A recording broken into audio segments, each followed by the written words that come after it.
शांतामर स्तोत्र में स्तुति का क्रम चल रहा है।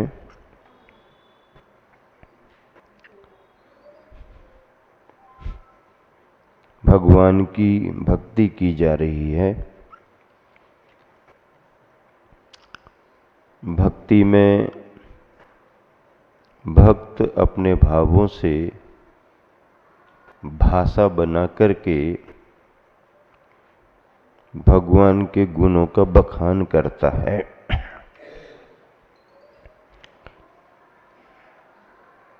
यहाँ पर प्रभु की महिमा बतलाते हुए कहा जा रहा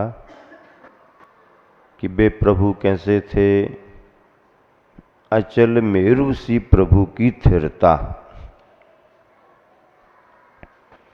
जैसे सुमेरु पर्वत अकंप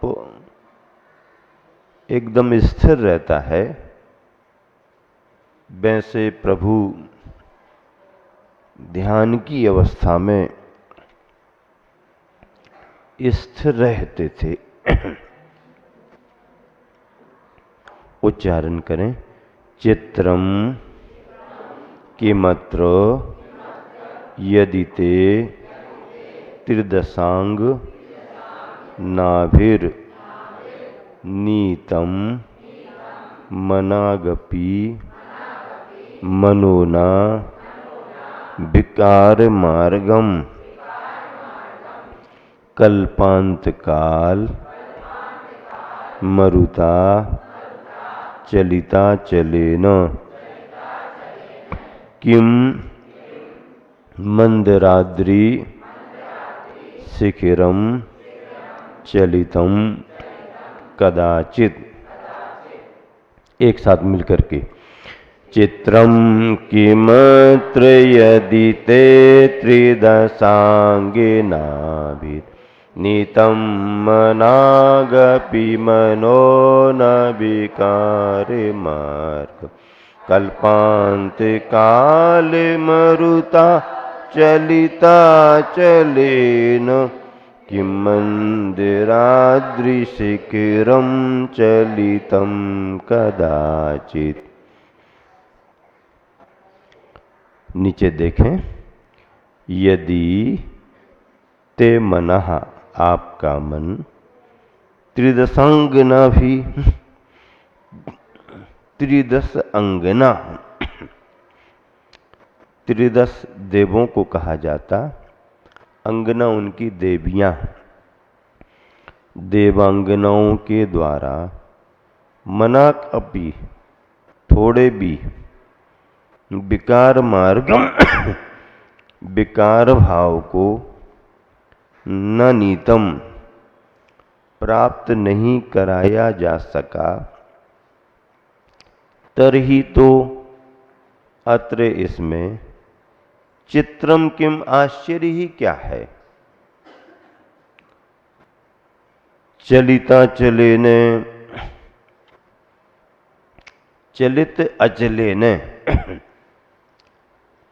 अचल चलिते ने पहाड़ों को हिला देने वाली, कल्पांत काल मरुता, कल्पांत काल प्रलय काल की, मरुत यानी पवन के द्वारा, हवा के द्वारा। किम कदाचित क्या कभी मंदराद्रि शिखरम मेरु पर्वत का शिखर चलितम हिलाया गया है, अर्थात नहीं। एक उदाहरण दिया है और उस उदाहरण से भगवान की महिमा प्रकट की गई है। उदाहरण क्या दिया गया है कि आंधियां, तूफान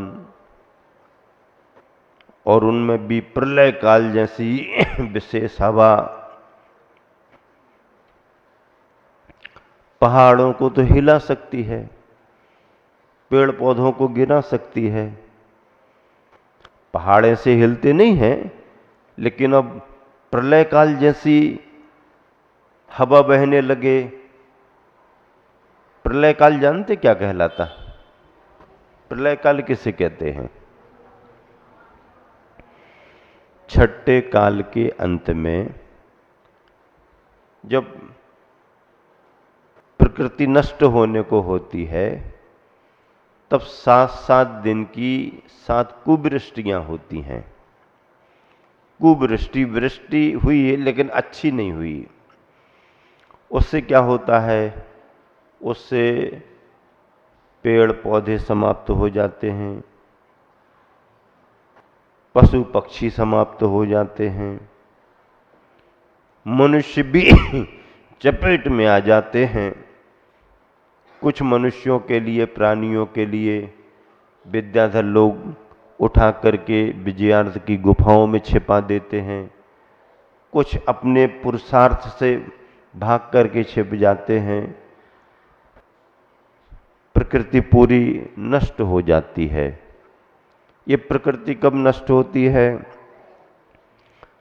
छठे काल के अंत में जब 49 दिन बचते हैं। कितने दिन बचते हैं? 49 दिन बचते हैं। तो 7-7 दिन की 7 कुवृष्टियां होती हैं। जैसे कि 7 दिन एकदम ठंडा ठंडा ही पानी गिरेगा, ठंडे में अति शीत, अति ठंडा वाला पानी गिरेगा, उससे प्रकृति विषम होगी। फिर 7 दिन तक धुआं धुआं ही गिरेगा, धुआं ही धुआं गिरेगा। 7 दिन तक समझ लो अग्नि अग्नि ही गिरेगी। 7 दिन तक विष विष ही गिरेगा। ऐसे करके विषम विषम धूली धूली गिरती है। तो ये जो विषम वृष्टियां हैं इनको कुवृष्टि कहा जाता है। और ऐसी बारिश होने से प्रकृति और प्राणी सब समाप्त हो जाते हैं। 72 जोड़ों की चर्चा आती है, बचते हैं, विद्याधर उठा करके या देव लोग उठा के ले जाते हैं, वो भी विजयार्थ की गुफाओं में छिपा देते उनको। ये कुवृष्टियां कहलाती हैं। और इन कुवृष्टियों के पहले क्या? इन कुवृष्टियों के पहले विशेष रूप से संवर्तक नाम की वायु बहती है। संवर्तक, तेज आंधी, प्रलयकालीन आंधी, मतलब वैसी आंधी और कहीं कोई किसी को देखने नहीं मिलती। तूफान ऊफान कितने ही तेजी के साथ देश विदेश में आते हैं, ये सब मर्यादित हैं। ये संवर्तक वायु बहुत तीव्र वेग के साथ पूरे मध्यलोक में बहती है और छठे काल के अंत में प्रलय मचाती है। तो प्रलयकालीन वायु उसे कहा गया है। इसमें क्या लिखा? प्रलयकालीन प्रचंड वायु भी जिस तरह मेरु पर्वत को हिला नहीं पाती, क्या? जिस प्रकार प्रलयकालीन प्रचंड वायु भी सामान्य पहाड़ पर्वतों को नष्ट कर देती, लेकिन सुमेरु पर्वत को वायु भी हिला नहीं पाती, उसी तरह विकार पैदा करने वाली देवांगनाओं के हाव भाव भी हे भगवान आपके मन को चलायमान नहीं कर सके। देव देवांगनाएं विक्रिया बना के आ जाते हैं और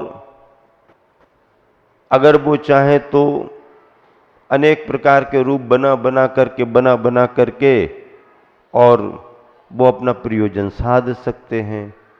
लेकिन ये किसके लिए संभव है?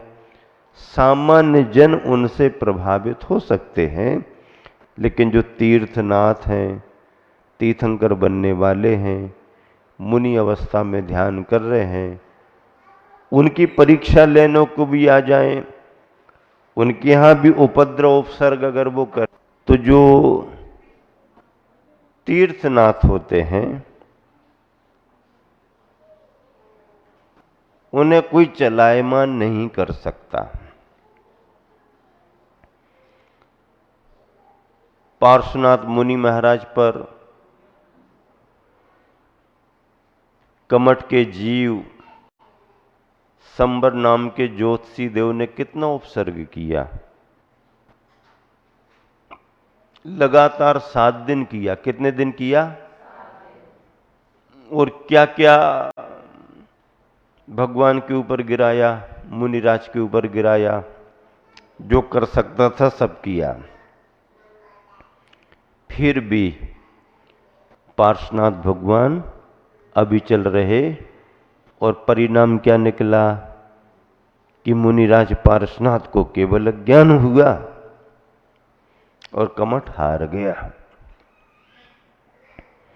ऐसे ही देखो, एक संदर्भ और आता है पद्म पुराण में। भाव अच्छा था लेकिन उपसर्ग तो किया।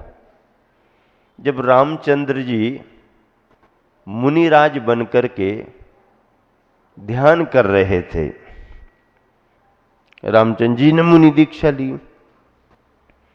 किसी समय वो ध्यान में बैठे। सीता का जीव पहले दीक्षा ले चुका था। संलेखना हो गई थी सीता की।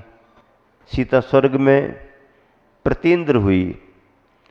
सीता ने आर्य का दीक्षा ली और 62 वर्ष तक आर्य का रही। कितने वर्ष तक रही आर्य का?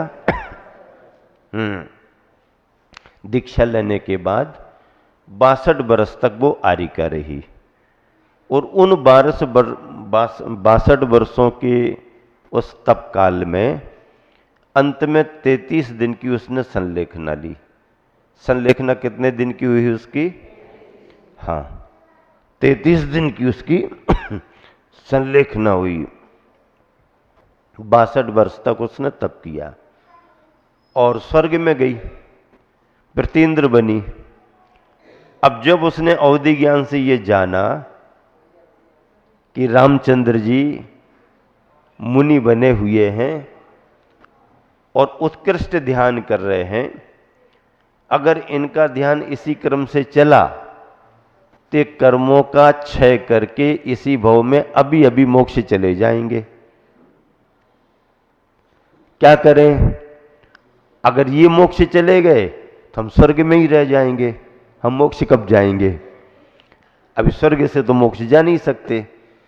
तो उसने क्या विचार किया, सीता के जीव प्रतीन्द्र ने, कि श्री रामचंद्र जी का थोड़ा सा ध्यान विचलित कर दिया जाए। इससे क्या होगा? इससे इनको केवल ज्ञान नहीं होगा, ये मोक्ष नहीं जा पाएंगे और फिर इनकी समाधि होगी, ये स्वर्ग में आएंगे। फिर हम दोनों यहां से निकल करके साथ साथ मुनि बन करके मोक्ष जाएंगे। भाव तो अच्छा था, ऐसा भाव हो भी सकता है, लेकिन उसने उपाय क्या किया? उपाय वही किया, प्रतीन्द्र का रूप बदला और देवांगना वगैरह बन करके, और जहां मुनिराज रामचंद्र जी ध्यान कर रहे थे तो ये वो साज संगीत ये वो सब दिखाने लगे। लेकिन इतना सब होने पर भी रामचंद्र जी का ध्यान कहीं नहीं गया तो उनको केवल ज्ञान हो गया। अब केवल ज्ञान हो गया तो फिर ये क्या करें?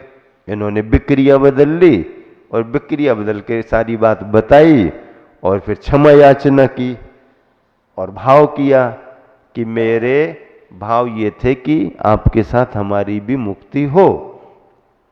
तो ऐसे संदर्भ आए हैं। अब इसका भाव क्या है? सामान्य जनों को अपने वातावरण से कोई भी प्रभावित कर सकता है, लेकिन जो स्वभाव से ही धीर वीर गंभीर हों उनके लिए वातावरण प्रभावित नहीं कर पाता। इसी के लिए सुमेरु पर्वत का उदाहरण दिया। सुमेरु पर्वत जानते हैं आप? कहाँ पर है सुमेरु पर्वत? कहाँ है? सुमेरु पर्वत कहाँ है? सुमेरु पर्वत जम्बूद्वीप में है, लेकिन जम्बूद्वीप में भी जो क्षेत्रों का बंटवारा हुआ है तो विदेह क्षेत्र के बीचों बीच आया है। भरत, हैमवत, हरि और फिर विदेह आता है, फिर रम्यक, हैरण्यवत और ऐरावत। भरत और ऐरावत क्षेत्र की व्यवस्था 6 कालों की एक सी है। बाकी ये बीच के भोग भूमि के क्षेत्र हैं। विदेह क्षेत्र कर्म भूमि वाला है। और ये 7 क्षेत्र जो हैं 6 पहाड़ों से बटे हुए हैं। 6 पहाड़ों ने 7 क्षेत्र बांट दिए। हिमवन, महाहिमवन, निषद, नील, रुक्मी, शिखरिन, ये 6 पहाड़ हैं, खड़े हैं। इन 6 पहाड़ों से 7 क्षेत्र बन गए। 6 पहाड़ खड़े किए, अब क्षेत्र कौन कौन से 7 बने? भरत, हैमवत, हरि, विदेह, रम्यक, हैरण्यवत और ऐरावत। जैसे अपने यहां पर 24 तीर्थंकरों की व्यवस्था है, चक्रवर्ती, नारायण, प्रतिनारायण, बलभद्रों की व्यवस्था है, ठीक यही व्यवस्था ऐरावत क्षेत्र में भी है।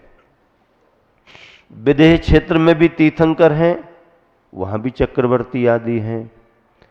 तो ये 7 क्षेत्रों में जो बीच का विदेह क्षेत्र है, उस विदेह क्षेत्र के बीचों बीच सुमेरु पर्वत खड़ा हुआ है।